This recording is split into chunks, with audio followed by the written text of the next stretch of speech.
Quem tem razão? Antes da gente começar o debate, nós temos aqui um trecho desta lei que está sendo novamente discutida agora pelo Congresso Nacional. Vamos lá, nós temos aqui. Essa lei de 96, é a 9296 de 96, é o artigo 8º que sofreu uma alteração, na verdade, lá em 2019, quando se discutiu todo aquele projeto do então juiz Sérgio Moro, que era ministro da Justiça, o projeto de segurança nacional. Mas vamos lá. O inciso 4º diz o seguinte: a captação ambiental feita por um dos interlocutores, sem o prévio conhecimento da autoridade policial ou do Ministério Público, poderá ser utilizada, aqui vem a frase, em matéria de defesa, quando demonstrada a integridade da gravação. A preocupação de parte dos parlamentares é que esse inciso foi alterado, na verdade, nessa discussão lá de 2019 e 2020. O presidente, a pedido da sua base, inclusive, vetou isso que tinha sido aprovado no Congresso. Depois o veto foi derrubado pelo Congresso e manteve-se justamente essa preocupação de que, por exemplo, uma filmagem ou uma gravação telefônica sem autorização judicial só pudesse ser usada pela defesa e não como, digamos, prova acusatória contra o criminoso. Bom, vamos então saber a opinião dos nossos convidados, porque a gente está falando de justiça.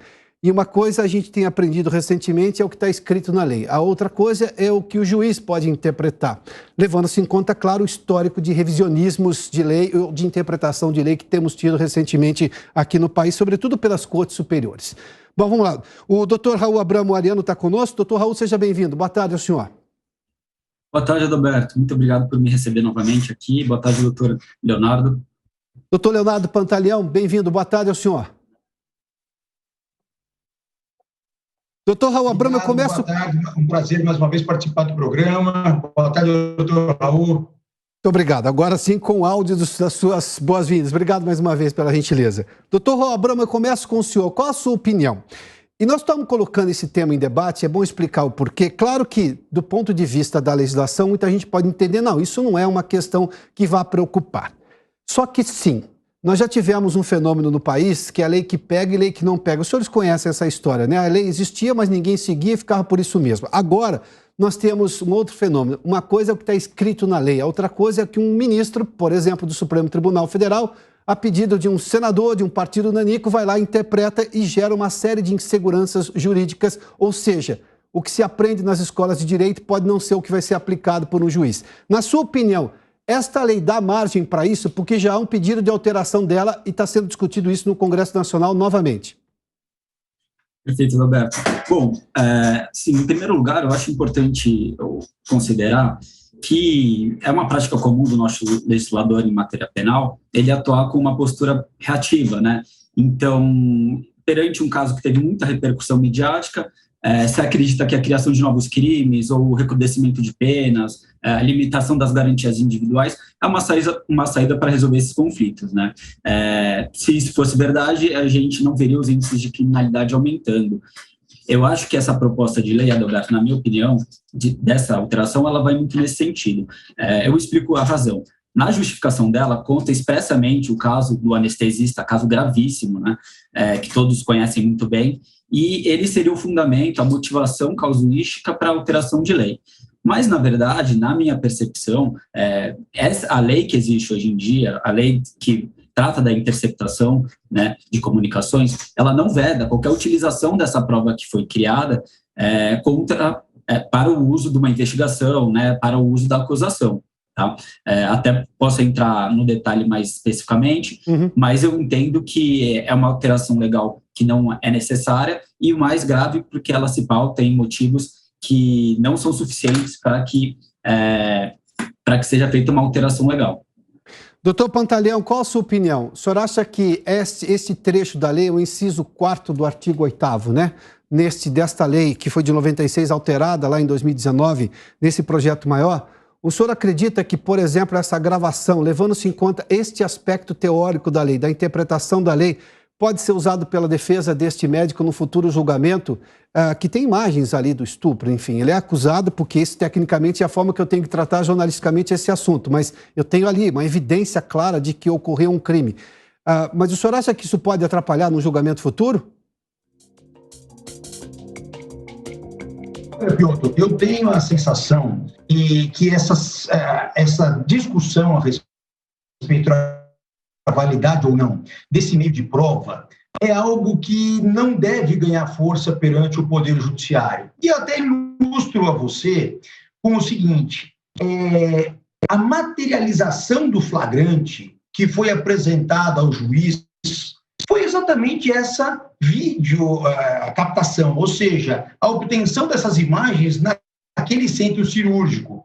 O Poder Judiciário já fez uma análise prévia quando ele converte o flagrante em preventiva e não, por outro lado, invalida aquele flagrante. Então, isso deixa muito claro e, de fato, eu concordo aqui com a argumentação do Dr. Raul, no sentido de que a nossa legislação hoje não proíbe essa prática de conduta, não proíbe essa prática de comportamento, principalmente sob pena de, o fazendo, você ofertar uma proteção deficiente ao bem jurídico ali envolvido naquele cenário. Então, por essa razão, eu também tenho o mesmo entendimento de que não há que se falar em uma alteração sob pena de, eventualmente, macular essa prova que foi obtida nesse caso concreto.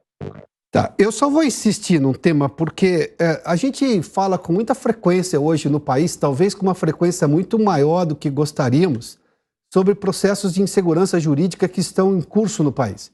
E eu entendo o posicionamento técnico e a leitura como advogados e como especialistas em direito penal. Mas a gente teve alterações de entendimento de juízes, idas e voltas em relação à mesma lei que estava escrita por várias vezes.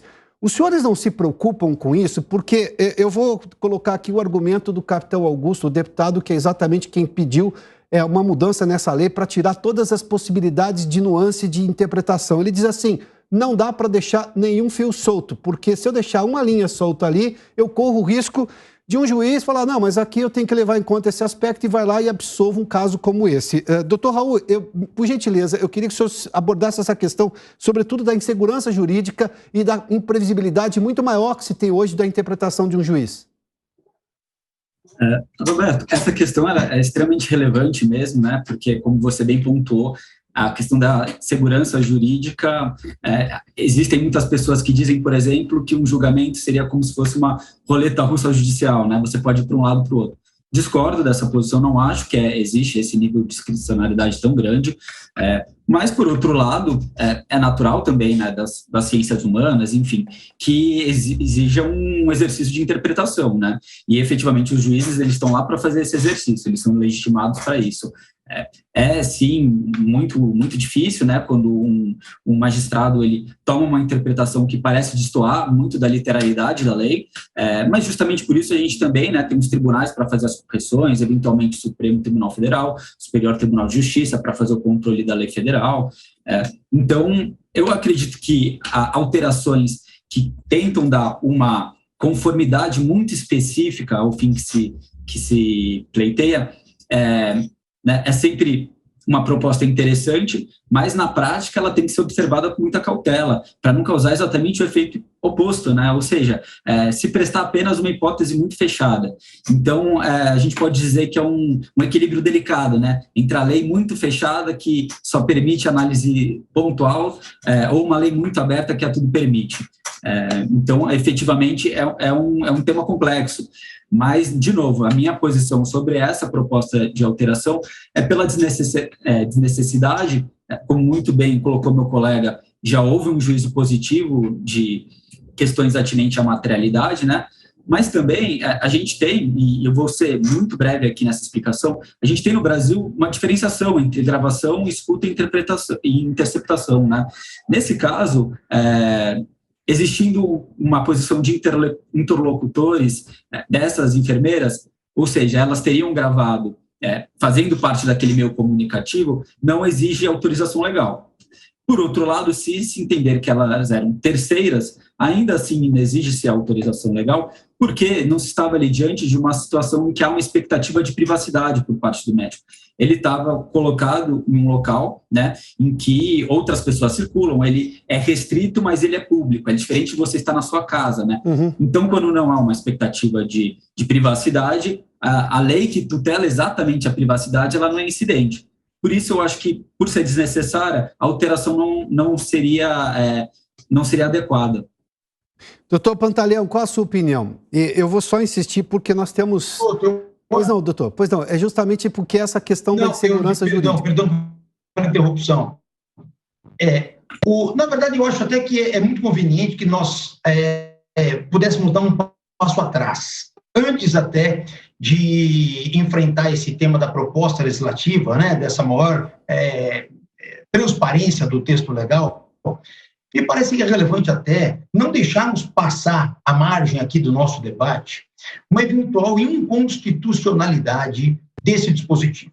Nós temos aí a Lei 13.964, que foi o pacote anticrime, introduzindo esse artigo 8º-A, na verdade não é nem o 8º, é o 8º-A na Lei 9296 de 96, onde ele tem esse parágrafo 4º que nós estamos conversando aqui.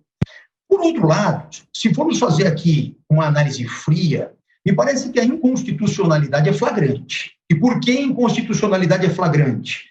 Porque ele viola um princípio básico do processo penal, que é a paridade de armas. Esse material, ele não pode ser utilizado somente pela defesa e a acusação, embora tenha isso nas mãos, fique aleijada de utilizar para essa demonstração da ocorrência delitiva. Um outro ponto que é importante é também a imprecisão do texto legal. Quando eu digo imprecisão do texto legal, me refiro ao seguinte, ele diz lá, se a captação é interlocutores. Bom, quando nós analisamos essa expressão interlocutores, me parece que, até pelo próprio dicionário, interlocutor exige conversa.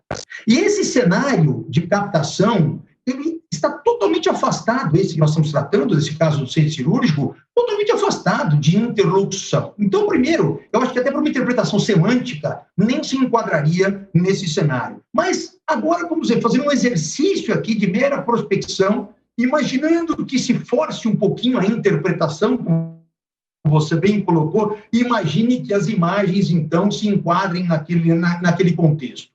De toda forma, essa insegurança, ela já vem sendo suprida pelos próprios tribunais superiores quando nós falamos disso. Essa possibilidade de a captação ser feita por terceiros é uma outra coisa que precisa ser analisado. Por que precisa ser analisado? Nós estamos ali diante de uma paciente que teve uma sedação exagerada, portanto, ela estava sem qualquer possibilidade de reação, qualquer possibilidade de insurgência em relação àquilo. Ora, e quem fôramos, entre aspas, e eu já explico o porquê, entre aspas, terceiros que fizeram essa captação de imagem? São aquelas pessoas que, naquele cenário, passam a exercer uma posição de garantidores, são garantes dos direitos daquela vítima, no caso, daquela pessoa que está sendo submetida ao procedimento cirúrgico. O próprio Conselho Federal de Enfermagem delibera sobre essa questão, no sentido que não só os enfermeiros, como também os técnicos de enfermagem, devem zelar pelos direitos da paciente durante, ou do paciente, durante um procedimento cirúrgico. Então, na verdade, o que você tem ali? Diante daquela situação de vulnerabilidade, você tem alguém, terceiro, que assume a posição da vítima por conta da vulnerabilidade e atua em defesa dos seus interesses. Senhores, só me permitam insistir nesse aspecto, porque, claro, tudo ganha uma amplitude maior no país, levando-se em conta toda a questão política. E nas minhas aulas de direito para jornalista lá, eu me lembro que o professor dizia que o Supremo é um tribunal com muita flexão política ali, flexibilidade política para entender uma série de coisas. A gente teve duas discussões que foram idas e vindas no entendimento, por exemplo, da prisão em segunda instância, né? A prisão depois de condenação por um grupo de Tribunal de Justiça, por exemplo. O Supremo foi e voltou em relação a esse aspecto, o que trouxe a ideia da insegurança. Me lembro do Supremo dizendo que não, até o último momento em que houver alguma possibilidade de defesa, e aí o tempo na justiça brasileira pode ser gigantesco. A outra questão foi, por exemplo, o que trouxe a decisão do ministro Fachin de não reconhecer Curitiba. Isso depois um julgamento em primeira instância, em segunda instância e também pelo Tribunal Superior de Justiça. É isso que traz, digamos, inquietação na sociedade brasileira, por isso a razão desse debate. Doutor Raul Abramo, levando-se em conta o que o Supremo interpreta é uma coisa, o que as cortes mais técnicas interpretam é diferente, porque eu imagino que a inquietação seja gigantesca, que nós estamos diante de um crime bárbaro, de todas as evidências de um crime bárbaro, de um absurdo durante um parto, um estupro, enfim, de lá na frente um juiz ter uma interpretação completamente fora da caixinha do que está escrito na lei. Roberto, de novo, né, é possível que isso aconteça, mas a forma com que o nosso sistema é moldado é para evitar o máximo possível de que isso aconteça. Eu não compartilho da opinião de que uma simples alteração legal seja suficiente, né, para que a gente aniquile esse espaço de discricionariedade judicial, né? O julgador, ele precisa ter um espaço de liberdade de decidir, lógico, fundamentadamente, com base na lei, né, com base nos preceitos sistêmicos, constitucionais, tudo isso. Agora, a gente tem, de fato, um problema relacionado a uma interpretação única, né, de uma forma mais sistemática. A gente tem mecanismos do Supremo, como a edição de súmulas vinculantes ou até súmulas. Enfim, a gente tem jurisprudências com valor vinculativo, né? Todas essas são tentativas do sistema de ele fazer uma adequação de interpretação desses diversos players do judiciário, né? Agora, o que me causa um pouco de preocupação são leis que elas são alteradas assim de forma muito reativa, como eu disse. Pelo que eu pude ver, esse projeto de lei ele foi proposto um dia depois da prisão em flagrante, né? Ele tem um apelo midiático, quer tenha se concebido pelo redator da lei ou não, mas o fato é que ele tem um apelo, né, midiático. Isso não é um problema em si, as pessoas precisam discutir sobre as leis, elas precisam estar inteiradas do debate da judiciário. O que preocupa é exatamente leis que elas são feitas pontualmente para responder demandas específicas, né? E a gente tem no nosso ordenamento inúmeros exemplos disso, né? E as leis acabam, inclusive, levando o nome de algumas personalidades, né? Como a lei da Carolina Dickmann, né, por exemplo, a lei da Daniele Scarelli, assim, para dizer alguns exemplos. E eu acho que isso é muito prejudicial para a gente pensar no sistema legal como um sistema racional e coeso, né? Doutor Pantaleão, por gentileza, suas últimas considerações desse aspecto e me permite insistir novamente, porque, na sua opinião, leituras de órgãos de justiça superiores em Brasília às vezes não conversam com a letra da lei, que normalmente uma decisão que se tem na primeira instância, ou uma correção que faz a segunda instância, mas está sempre calcada na lei?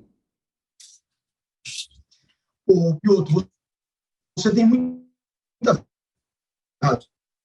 razão quando você, dos tribunais superiores, o próprio Supremo Tribunal Federal. Eu ia até além, muitas vezes o Supremo não só dá uma interpretação diferente daquela que vinha dando, como muitas vezes nós sabemos até,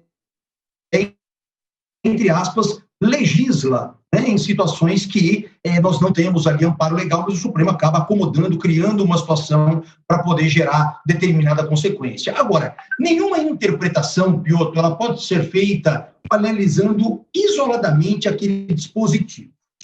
Eu convido você a refletir comigo o seguinte: essa mesma alteração do pacote anticrime criou para a Lei 9296 de 96 a prática de um crime que decorre da captação lá no artigo 10, que decorre da prática irregular de captação dessas imagens, ou seja, da captação ambiental como um todo.